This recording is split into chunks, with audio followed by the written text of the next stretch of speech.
ကိုရကိုဖယ်မအစင်မီယာစာပြီးတော့ရထိုးဘောနော်ဒီစကုမှာတောင်းနေစပြော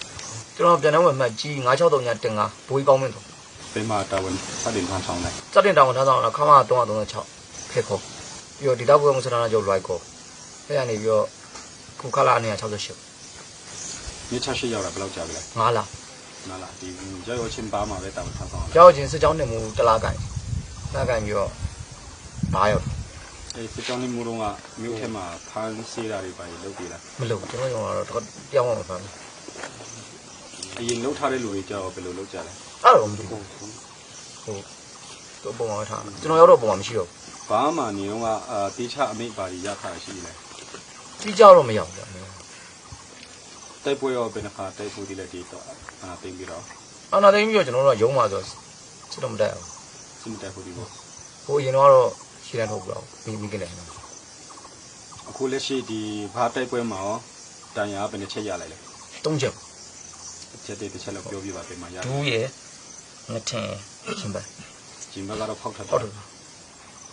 အဲ့တော့တိုက်ပွဲဖြစ်ချင်းကိုခဏတည်းယူပြီးခုခါမှုဘယ်လောက်ထိလုပ်သေးလဲစစ်ချင်းတော့တင်းတင်းပို့ပြီးတော့ပြန်ပို့ရဂျီဆံဘယ်လောက်ကုန်လောက်သေးလဲကျွန်တော်ပြတာဆိုတော့300လောက်300လောက်ဟုတ်အဲ့လောက်ထိကုန်လောက်ပြလိုက်ပြီဟုတ်အခုရောဒီဖန်စီတော့ရဲဘော်တွေကဘာလုပ်သေးလဲနည်းတခါပဲကန်တော့ကျွန်တော်တော့ပါမယ်စီရောကိုတာမှုဘယ်လိုလုပ်ပြီးလဲကုတာယူပါဆေးရတော့အဲ့ဒါတော့ခက်ရှိတယ်အခုလဲအခုတော့မရှိပါဘူးအဆင်ပြေသွားပြီပေါ့โอเคအဲ့ဆိုပြီးရောဒီစတဲ့တော့တောင်းဝင်းမှု9ခုနဲ့တက်တောင်ညာကတတာကြီးချမ်းကိုကျွန်တော်စောက်တောင်းထားတာမှာဒီခါလာနေ68ဒီစစ်ကြောင်းတက်လာတော့ပါလာမလားစစ်ကြောင်းတက်လာတော့ပါလာတာမဟုတ်ရစစ်ကြောင်းတွေပဲပါလာကြာကြီးပဲနှစ်လပိုင်းတော့လမ်းကြောင်းမှာတိုက်ပွဲဖြစ်သေးလားအဲ့မှာလမ်းကြောင်းမှာတိုက်ပွဲဖြစ်တယ်လမ်းကြောင်းမှာတော့တိုက်ပွဲဖြစ်တယ်ဒါပေမဲ့ကျွန်တော်တို့လက်တွေကိုကြိုက်တော့တနက်မပေါ့ဆိုတော့ဘာမှမလုပ်ပါဘူးကားပုံလားအဲ့မှာတနက်ဖောက်ပြီးလုံးသွားတဲ့လူကဘယ်လိုလဲလမ်းမှာပြီးသူတွေဖမ်းသွားတာတွေရှိလားအဲ့လိုမျိုးတော့ကျွန်တော်တို့မသိဘူးဆိုတော့ကိုတက်လည်းမဟုတ်ဘူးသူတို့ခံသူတို့ပဲလောက်သွားကြတယ်မြင်လိုက်ပြီလားအဲ့လိုမြင်တာလည်းမရှိဘူးဒီလမ်းကြောင်းမှာတော့ရှောက်လေတိုက်ပွဲဖြစ်နေတဲ့ချင်းဟုတ်မြင်တာတော့မရှိဘူးသူတို့ပြောတာတွေတော့ကြားတယ်မိတာတော့ပြောတာတွေပဲကြားတယ်ဘာမှကျတော့ဒီတိုက်ပွဲဖြစ်တော့တနက်ဘယ်ချက်လောက်ပြလိုက်ပြီလဲပြလိုက်ဆိုကျွန်တော်10ချက်လောက်ပဲပြလိုက်တယ်ပြပြီးတော့တန်ရတယ်တန်မှရတယ်ခါးနဲ့ပေါ့ဒီစမ်းနေရတယ်ဖိုတီးကွဲရတယ်ဒီလားအစမယ်စမယ်ဟုတ်ဖိုတီးစမယ်ဟုတ်ကဲ့အဲ့တော့အတန်ရတော့ဘာလုပ်လဲတန်ရတော့ဘာမှမလုပ်တော့ကျွန်တော်ဘိုးစားဘိုးရုပ်သတင်းပို့ပြီးတော့ကျွန်တော်လုံလုံတဲ့နေရာပြန်သွားနေတယ်နင်းပြီးသားမှာရဲဘော်တွေကအဲ့လိုတိုက်ပွဲလုပ်နေနဲ့ကြာဆုံးတာကိုရဲဘော်ချင်းတွေ့တာရှိလားမြင်လားကျွန်တော်ရှိမှတော့မြင်တာမရှိဘူးတခြားတိုက်ပွဲဝင်ခုလားတခြားတိုက်ပွဲမဝင်ဘူးပြတခါမှတိုက်ပွဲမလုပ်ဘူးဟုတ်အခုဒီဘာတိုက်ပွဲမှာတိုက်ပွဲချုပ်ဘူးလားဟုတ်ဒါပထမဆုံးဒီတယောက်တောင်းလို့တင်းနေရှိတက်ခုံတတဆိုရဲဒါမှထမ်းဆောင်တာခလိုက်268မိခင်တရား268ပဲ268ဒီရောက်ကြာပြီလားအာနာတင်းလေးမှရောက်တာအာနာတင်းမှတက်ထဲကိုဘယ်လိုဝင်လာလဲတက်ထဲဘယ်လိုဝင်လာကျွန်တော်ရန်ကုန်အလုပ်သွားလို့ရင်တော့အမှန်လို့စစ်သားတယောက်နဲ့ပြီးတော့ကပိုင်းပတ်သက်ကကပိုင်းလိုက်ခံတယ်အဲ့ဒါကိုစစ်သားကိုသူကဘာကူညံ့မလို့မျိုးသူ့ကိုပြောသူလိုက်ခဲ့ပါဆိုလို့လိုက်တော့ပြီးတော့ဘလိုမျိုးပြန်မလွတ်တော့ပဲနားလည်းမျိုးထဲမှာစစ်သားသူကနေုံပြန်လာခဲ့မှဆိုရင်ပြန်မလာတော့ဘူးတယောက်ကတက်ချက်တယောက်ကမေးတယ်မင်းစစ်တဲ့ကမလားမဝင်ကြဘူးလို့ဆိုတော့မဝင်ကြလို့ရှိရင်ဒလန်ဆိုတာဘာလဲသူဒလန်ဆိုလာပြီးထောက်လန်းလာတာပြီးတော့ဘာညာအဲ့လိုပြောပြီးတော့ပြန်မလွတ်တော့အဲ့တော့တက်ခိုင်းဝင်ရဟုတ်တက်ခိုင်းဝင်တက်ထဲမှာရောတင်းနှံတက်တဲ့ချိန်မှာရောအဆင်ပြေလားတင်းနှံတက်တဲ့ချိန်ရောသူပြန်ထွက်ဖို့တော့ကြိုးစားလို့မရတော့ကြိုးစားပြတော့တက်ထဲမှာရောအဲ့လိုမျိုးတက်ထဲကနေရောစီရီယမ်လုပ်ချင်တဲ့ရဲဘော်တွေကိုလူကြီးကမလုပ်ဖို့တော့ပါရေးလက်မထိုးစာချုပ်လက်မထိုးတယ်လို့လည်းကြားတယ်အဲ့ဒါထိုးကြလားကျွန်တော်တို့ခါမှလည်းမလုပ်ဘူးအေးရောလုပ်ခဲ့သေးလားစာချုပ်ဒီစီရီယမ်လို့စာချုပ်ဟုတ်တယ်မထိုးဘူးရတယ်မဟုတ်ဘူးစီရီယမ်မဝင်ဖို့မထိုးဘူးထားဆောင်ဖို့မရှိဘူးအဲ့လိုမရှိဘူးနောက်ကိုပိုင်းမှာတောင်းဘူး996တတဝရန်ထက်ဟုတ်ကျွန်တော်တာဝန်ထမ်းဆောင်တာကတော့ခလာ268ဒီဘာမှပဲရောက်ဖို့ရပါတခြားမှာတက်ပွဲကမှကြုံဖို့သေးလားရှိရမရှိသေးဘူးတကယ်ဝင်တော့တယ်လို့ဝင်လာတကယ်ဝင်တော့ ကျွန်တော်ကဒီမှာဆန္ဒပြနေမှာအဲ့လိုဖြုတ်ခွင်းတဲ့တူမှာအဲ့လိုဖမ်းမိတာရဖမ်းခံရတာ ခံခါတော့ သူကကျွန်တော်တို့နှမျိုးမေးတယ်တက်ထက်ဝင်မလားထောင်ကြခံမလားအဲ့နဲ့ထောင်တော့မကြရင်လည်းကိုတက်ထက်ဝင်လိုက်တာကြနောက်မှဦးလေးနဲ့ညီမှာလို့ပြန်ထွက်ဖို့တော့စဉ်းစားသေးတယ်ဒါပေမဲ့ချင်းပြည်တော်တစ်ခါမှမရောက်ဘူးချင်းပြည်နယ်ရောက်လာပြီးတော့လုံးဝပြန်ထွက်ဖို့ဖြစ်နိုင်တယ် ဒီဘာတက်ပွဲမှာတော့မှအကြီးเป็นပေါက်လောက်ကုန်လိုက် တနက်ကန်ကြတော့မရလိုက်ဘူးဗျာ ဆန္ဒမကန်နိုင်ရဘူး ဟုတ် တခါလေးပို့ဘူး ဟုတ်ဟိုကနောက်ပိုင်းမှာအပေါ်တော်ဆုံးတဲ့ချိန်ကိုတိုက်ပွဲထားဖြစ်တော့ဒီမှာဘေးနားကြည်လာတော့လည်းကြီးလာဆက်လွန်ကြောင်းလည်းကြီးကောင်းတော့ တန်ရာကဘယ်လောက်ထိရလဲ ဒဏ်ရာကတော့မရှိဘူးဗျအစမှန်တာပဲတောက်စမှန်တာကျဓမ္မရှိမယ်ပြန်နောက်လေးမှာအစာလေးနည်းနည်းမှန်တာရှိမယ်ဒီလက်လေးမှန်တာရှိမယ်အဲ့ဒါဗျ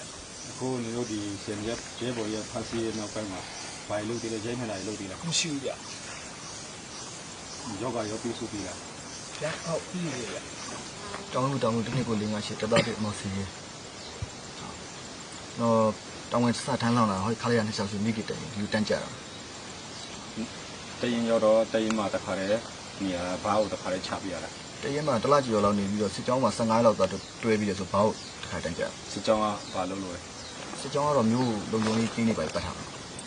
အဲ့ချင်းချန်ဒီပြည်သူလူထုကြားထဲမှာဟောလေအင်းထောင်စုစင်စစ်တာတို့အစင်စစ်တာတို့ဘာလို့လုပ်ကြရမလား အဲ့တော့မရှိဘူးကျွန်တော်ရှင်းတော့ ဒီရှင်ရောစစ်တဲ့ထဲမှာမပါဘူး ဟောမပါ အဲ့တော့ဘာတိုက်ပွဲလို့တဲ့ချိန်မှာတန်ရာရသေးလား ဘူးချီလောက်မှာတော့ပုံစံမှန်တယ်ချက်ရှိ အချောင်းမရှိ ဟောမရှိ ဘူးဒီဆောင်ကဘယ်လောက်ထိဖြုံလိုက်ပြီလဲ တီတန်းတော့မပြစ်လိုက်ရပါ တနည်းလည်းမကန်ရဘူးလား ဘူးဟော ဘာတနက်ကြိုင်ထားသေးလဲ ဘာတနမတော့ကင်တော့ M1 ရတော့မကင်လိုက်ရပါဘူးဟိုစဖြစ်တဲ့ဆိုအဲ့ရထားတယ်ဆိုတခါတည်းဒီချင်းနဲ့ပုံနေလိုက် ရဲဘော်ရောဖမ်းပြီးတော့ရိုက်ပြီလား ရှိပါဘူး တခြားတုံးကတော့တိုက်ပွဲတစ်ခုရှိလား မရှိပါ ဒီရှင်နားနဲ့လာတော့ကလည်းလမ်းမှာတောက်ချောက်တိုက်ပွဲဖြစ်ကြတယ် ကျွန်တော်ကရင်ထဲနဲ့ဟုတ်ကျွန်တော်လေးနဲ့လာ ဒီနဲ့လား ဟုတ် ဟတ်စကီနဲ့တခါလည်းဘဲနေလား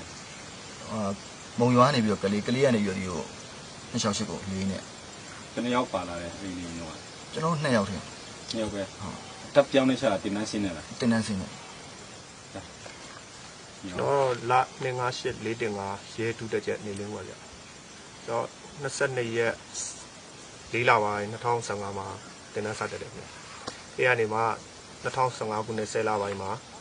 တင်နန်းဆင်းပြီးတော့လုံချိုးရဲတပ်ဖွဲ့ပဲတစ်အကူမှာတောင်းဝင်ထားဆောင်တယ်ဗျ။အဲ့ဒီကနေမှ10လပိုင်း2019 10လပိုင်းမှာရန်ကုန်ရင်နှင်းရဲတပ်ဖွဲ့ကိုရောက်တယ်ဗျ။ရန်ကုန်ရင်နှင်းရဲတပ်ဖွဲ့ကနေပြီးမှတောင်းဝင်ထားဆောင်ပြီးမှအခုဒီချင်းပြည်နယ်ကို2021 9လပိုင်းမှာအမိန့်ထွက်ပြီးတော့10လပိုင်းမှာဒီရောက်တယ်ဗျ။အဲ့မှာရောက်ပြီးချင်းဖလန်မှာ4ရက်လောက်နေပြီးတော့ကျွန်တော်တို့ဘားကိုချက်ချင်းဆင်းမှုတာဝန်ပေးတဲ့အတွက်ဘားမှာပဲ ဘာမရောက်ခင်တော့တိုက်ပွဲတွေထဲမှာပါပူတည်လားစစ်သားကြီးနဲ့ ပါဘူးဗျ။ဒီဘားရောက်မှပဲဒီလိုမျိုးလုပ်ဘူးတာဗျ။တနက်တောင်ဒီရောက်မှကန် ဒီဆောင်ဘယ်လောက်ထိပြလိုက်ခဲ့လဲ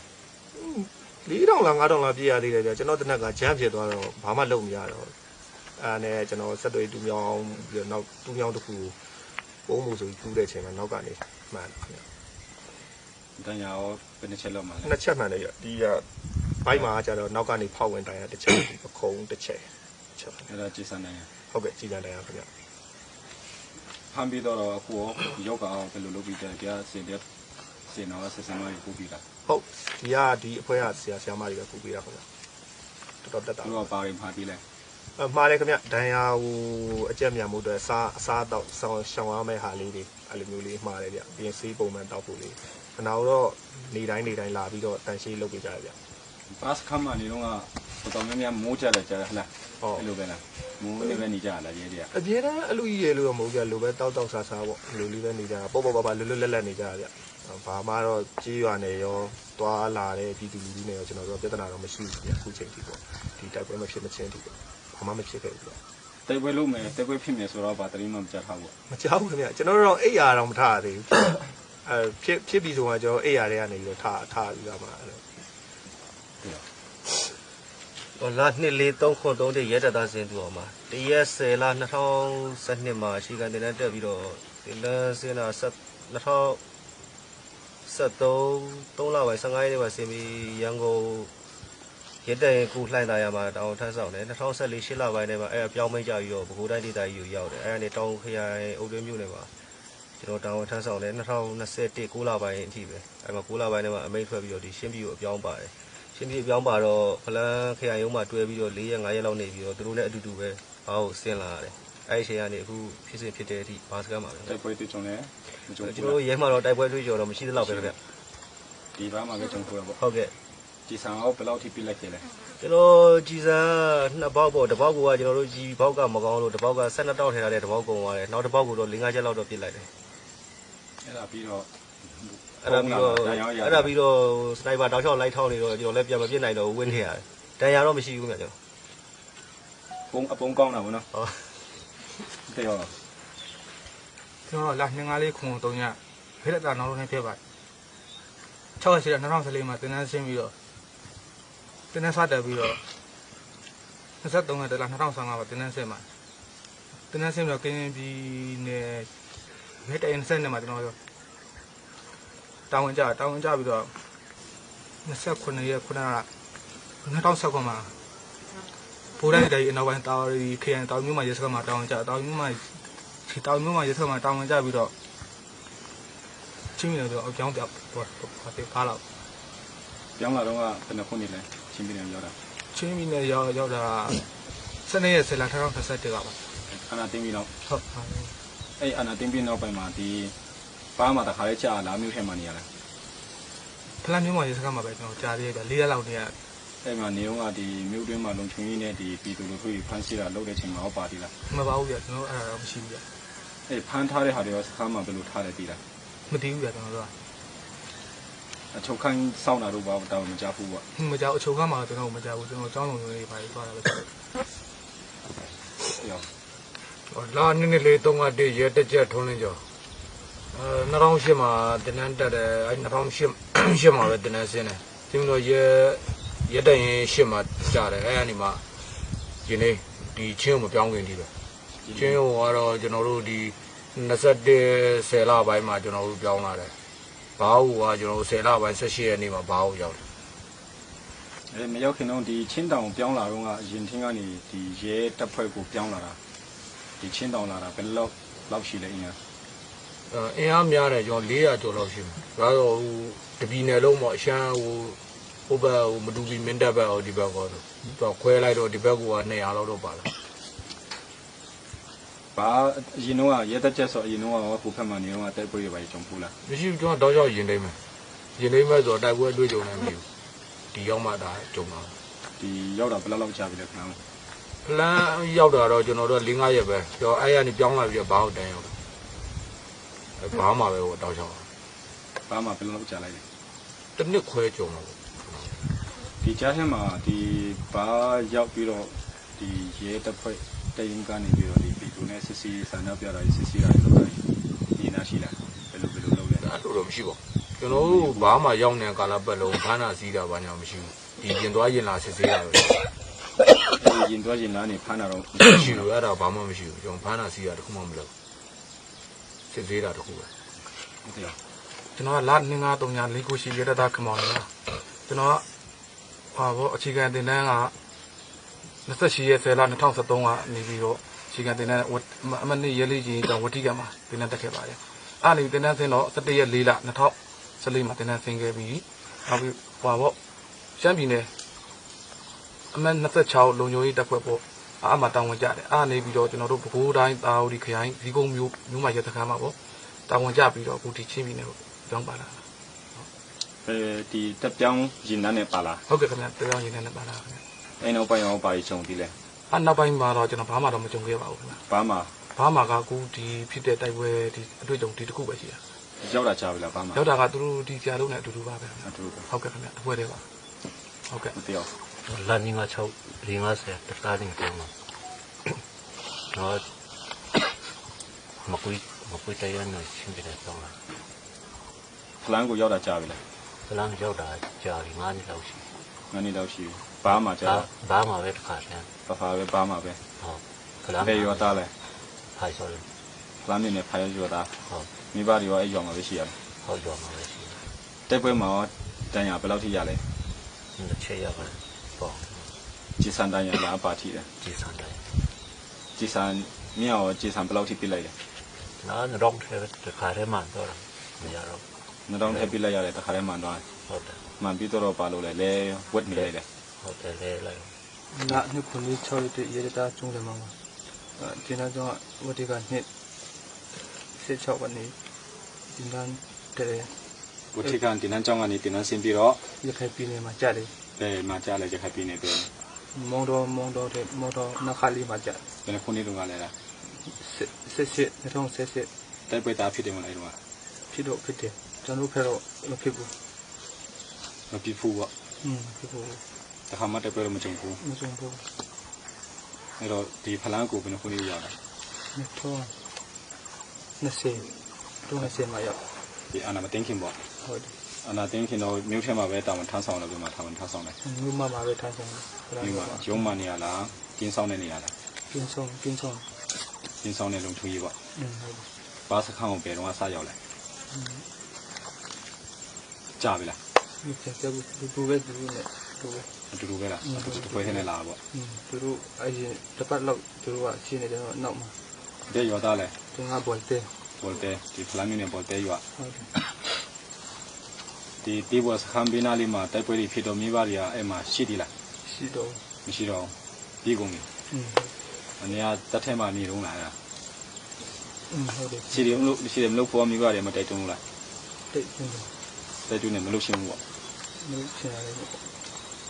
လုတ်ချင်တာလည်းမဟုတ်မလုတ်ချင်တာလည်းမဟုတ်ဟုတ်မလားနိုင်ငံကကွယ်ရဲဆိုတော့ကျွန်တော်ရဲဘော်တွေကြည့်လက်စားတပြားမှမစားဘူးနိုင်ငံတော်ကကွယ်ရဲဆိုတာ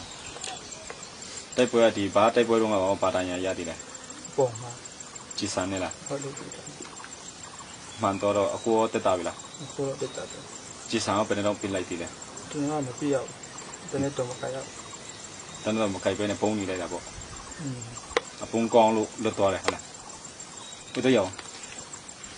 ကျွန်တော်ကလ26ခုတည်းတုန်းရတတာလက်ထမ်းလို့ကျွန်တော်ကရခိုင်ပြည်နယ်ကြောက်ဖြူမြို့အမှန်32ရက်တရင်ကနေရှင်းပြနေလာတော့ ဘယ်တော့မှလာလဲဘယ်နှခုနေလဲ 2019အောက်တိုဘာ15ရက်နေ့မှာရှင်းပြနေရတာဖလိုင်းရောက်တာနဲ့ဘာစခန်းချစ်ချင်းပို့ ဘာစခန်းကိုချက်ချင်းပို့ရ ဟုတ်တယ် ဘာစခန်းရောတော့တနက်အောင်ပြီးကင်ထားသေးလား ကိုင်းထမ်းတည် ဒီတိုက်ပွဲလို့တော့တနက်ကင်ထားသေးလားဘယ်နှချက်လောက်ပြီးလိုက်လဲ ဟိုအခုအစားတော့ကတော့ပြီးထားတယ်ပြီးတော့ဒီဘာကနေတွဲဖက်နဲ့ခါပင်နေရုံမှာတစ်နှစ်ခွဲတွားနေရသေးတယ်ပြီးတော့ခါကနေဒီလိုတခါတော့ထွက်တာပေါ့အဲ့ဒါပြန်ပေးဖမ်းခါတော့ခါမှာပဲပြန်ပေးစစ်နေတော့ပြီးမှခါကနေလမ်းကြောင်းနဲ့ပြန်လာပြီးတော့ဘားမှာပဲပြန်ချတာဘားရောက်ကနေဒီနာကိုမပြီးတော့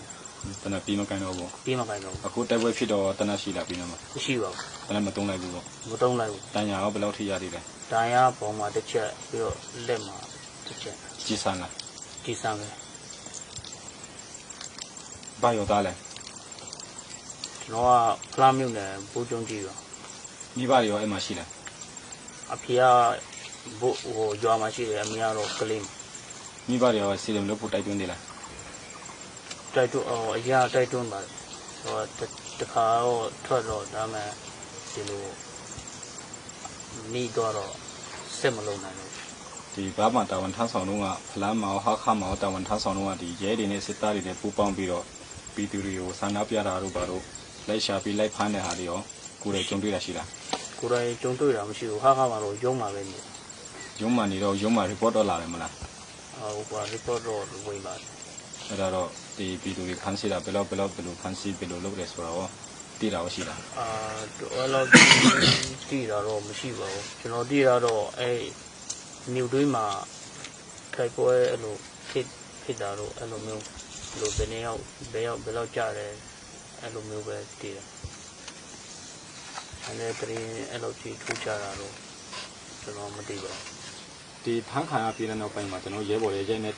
နှိမ့်ဆက်တာကြီးလုပ်သေးလား လုပ်ပါဘူး မလုပ်ဘူးနော်ဟုတ်ပြီးတော့ဒီမှာအခုဒီရောက်တော့ဒီစာဝတ်နေရောအဆင်ပြေလား ပြပါရဲ့ အေးကိစ္စဝတ်ဖို့ကိစ္စအကုန်လုံးအဆင်ပြေတယ်နော် ပြပါရဲ့ ဒီတန်ရရတဲ့လူရောသူတို့ပြုစုပြီလား ပြဆိုပြပါရဲ့ ဒ ယ်လိုစစ်ကုထဒီရောက်လာတော့တတ်မယ်လို့ထင်ထားသေးလားဘယ်လိုလုပ်လဲ မထင်ဘူးဗျာတောက်တော့ခဲလာတာ တော့မထင်တော့ အခုဒီကနေပြန်ထွက်လိုက်မယ်ဆိုရင်တော့အိမ်မှာလွတ်လွတ်လပ်လပ်ပြင်ရဲလား မရဘူးဗျအဆင်မပြေဘူး ဘာဖြစ်လို့လဲ ကျွန်တော်တို့ကဒီမှာတိုက်ပွဲဖြစ်သွားရင်စစ်တုံးမိုင်းနဲ့ဖမ်းခံရတယ်ဖြစ်တယ်တစ်ဖက်ကစကားစားရဲ့အမြင်မှာကျွန်တော်တို့စကန်းဆုံးခွာမှုနဲ့ကျွန်တော်တို့ပြန်သွားရင်ကျွန်တော်တို့ကစောင့်ကြည့်ခံရမယ်ကျွန်တော်တို့လည်းဖမ်းခံရမယ်ထောင်ထဲရောက်မယ်မိသားစုလည်းအန္တရာယ်ရှိတယ်ဗျ ဒီနေ့မှာတင်းရမှာသူကအချီချောင်းလိုက်ရအောင် ဒီဟာစစ်သားနဲ့ရဲဆိုတော့အတူတူပဲပေါ့နော်အဲ့ထဲမှာမှဒီတကယ်လို့ဒီမှာနေရတာဒီတော်လိုင်းတက်ဖွဲ့တွေရောနေလို့ပေါ်ဘယ်လောက်ထိဒီမှာနေလို့နေတော့ဘယ်လောက်ထိလုံချုံလဲဘယ်လောက်ထိလုံချုံမချုံဘူးလဲဆိုတာဘယ်လိုခံစားရလဲ လုံးပါ လုံးပါဗျာ အဆင်ပြေလားဒီတော်လိုင်းတက်ဖွဲ့ကိုယုံကြည်လား ဒီကိုလိုဆက်ဆံကြပါ အတင်းယုံခိုင်းတာမဟုတ်ဘူးနော်နေလို့ကြုံတဲ့ခံစားချက်ကိုမေးတာ ဒီလိုလိုပါပဲ အရင်တော့ဒီပူရတဲ့မှာပေါ့နော်တက်ထဲမှာကျွန်တော်လည်းတက်ထဲအစီအစဉ်ပေါ့နော်ဖမ်းလာလို့ရှိရင်တော်တော်များများကျွန်တော်ကမထားဘူးရှင်းလိုက်တာများတယ်ဒါပေမဲ့အခုနောက်ပိုင်းတော်တော်များများလည်းသူတို့ထောင်ထဲမှာပူတာရောရှိလာတယ်လမ်းကြောင်းလုံထွေးတို့ဘာလို့လုံရင်းနေတော့အကုန်လုံးရှင်းပြပလိုက်တယ်ဒါပေမဲ့ကျွန်တော်တို့ဒီတော်လှန်ရေးမှာကျွန်တော်တို့လုပ်တာကအဓိကရည်ရွယ်ချက်လုပ်တာကဒီစစ်သားနဲ့ရဲကိုချိန်မုံပြအပြည့်ရှင်းဖို့မဟုတ်ဘူးအဓိကရည်ရွယ်ချက်ကနိုင်ငံရေးမှချက်ပြရဖို့လုပ်တာတော့နေတို့ဒီကနေစပြီးတော့ဒီနောက်မှာလည်းတိထားဖို့နော်ကျွန်တော်ကလူတက်ဖို့တော်လှန်ရေးလုပ်တာမဟုတ်ဘူးစနစ်ကိုတွန်းလှန်တာဖြစ်တယ်အဲ့ဒါကြောင့်အခုနေတို့ဖမ်းလာကြတဲ့ဟိုကအကုန်လုံးပြတရားလည်းတိလိုက်နေလို့ကျွန်တော်ဖမ်းလာတာ အဲ့တော့ဒီမှာအဆင်ပြေတော့အောင်လေကျွန်တော်တို့ဒေါ်လာဟင်းတက်ဖို့ကဘယ်တော့မှဒီဒေါ်လာကြီးကာလအတွင်းမှာပေါ့နော်ဘယ်တော့မှကျွန်တော်ရဲဘော်ချင်းတွေရန်သူတွေဖြစ်စေဖမ်းလာပြီဆိုကျွန်တော်ကဒီနိုင်ငံတကာ General Commission Law အနေနဲ့ပဲကျွန်တော်ကအဲ General Law နဲ့ပဲစစ်တုပ်ပန်းကူမှမနှက်ဆက်ပါဘူးဒါပေမဲ့လိုအပ်ရင်တော့တည်င်းတွေတိချင်တယ်လိုအပ်ရင်တော့ခေါ်နင်းနေတာတွေလုပ်မယ်နော်အဲ့လိုပဲရှိနေပါမလဲအားမငယ်နဲ့နော်ဟုတ်ကဲ့ဒါလို့ဒီမှာ ECC တာဝန်ခိုင်းတဲ့နေရာမှာပဲအစီပြောင်းနေပြီနင်တို့ကိုလည်းလက်ထက်ခတ်ပြီးတော့အချုပ်ထက်ထက်လာလို့လားမလုပ်ပါဘူးနော်နင်တို့လွတ်လွတ်လပ်ထားရဟုတ်မလားဟုတ်အဲ့လိုဆိုနင်တို့စစ်တပ်ထဲမှာလာဖမ်းကျွန်တော်တို့ဖမ်းခံရအဲ့လိုလုပ်မယ်ထင်တယ်မလုပ်ဘူးနော်အဲ့တော့ကျွန်တော်တို့ဒီလုပ်ရတဲ့အကြောင်းရင်းတွေတို့စိတ်ထဲမှာတကယ်ကျွန်တော်ပါလူချင်းနဲ့ပါလုပ်ချင်းလဲဆိုတာကျွန်တော်ဒီစီမေကိုစင်ရက်တက်ဖွဲ့ကကျွန်တော်ရည်ရွယ်ချက်နေနဲ့ဒီလိုလုပ်တာပဲနည်းနည်းဆွဲထားမှထားစီချင်းနေနော်ဟုတ်ကဲ့ပါကျွန်တော်တော်လှန်ရေးလုပ်တာနှစ်ကျော်ပြီအာနာတင်းကစရင်လုပ်ပါပြီကျွန်တော်တိုက်ပွဲလည်းများရင်ဝင်ဖို့ပါတယ်ဘာစကားတင်းတိုက်ပွဲမှာလုပ်တဲ့စစ်တုံးပန်းတွေလည်းကောင်းကောင်းမွန်မွန်နဲ့ထင်းထင်းဆုံးဆွဲပါတယ်ပြီးတော့ကျွန်တော်တို့လုပ်တဲ့တာဝန်တွေအကုန်လုံးနိုင်ငံတကာရဲ့ဥပဒေအကုန်လုံးလိုက်နာပါတယ်အခုကောင်းကောင်းမွန်မွန်နဲ့ထင်းထင်းပါတယ်ဟိုစီဖက်မှာလည်းသူတို့ဒဏ်ရာရတဲ့သူလည်းရှိပါတယ်အဲလည်းကျွန်တော်တို့တတ်နိုင်တဲ့လောက်သူတို့အချင်းချင်းကျွန်တော်တို့လည်းညီကိုမောင်နှမလိုမိသားစုလိုနဲ့အကုန်လုံးထမင်းကစားဖို့အကုန်လုံးတန်းတူညီမျှနဲ့တွားကြပါတယ်ကျွန်တော်တို့နဲ့အတူတူနဲ့နေကြမိသားစုလိုနဲ့နေပြီးမှသူတို့လည်းကျွန်တော်တို့နဲ့အတူတူလုရှာရှင်းအကုန်လုပ်တယ်စားရှာရှင်းအကုန်စားအကုန်လုံးတန်းတူညီမျှနဲ့တွားကြပါအခုလိုကျွန်တော်တို့တိုက်ပွဲမှာစစ်တုံးပန်းနေဖန်ထားတဲ့အားလည်းရှိတယ်ဒါမဲ့ကျွန်တော်တို့ကကောင်းကောင်းမွန်မွန်နဲ့ဆောင်ရှောက်ပြေးတယ်ပြီးတော့နောက်မှာလည်းတိုက်ပွဲမှာအဲ့လိုမျိုးမဖြစ်စီပဲနဲ့ CNDF မှာ CDM လုပ်ကြပါလို့တိုက်တွန်းပါတယ်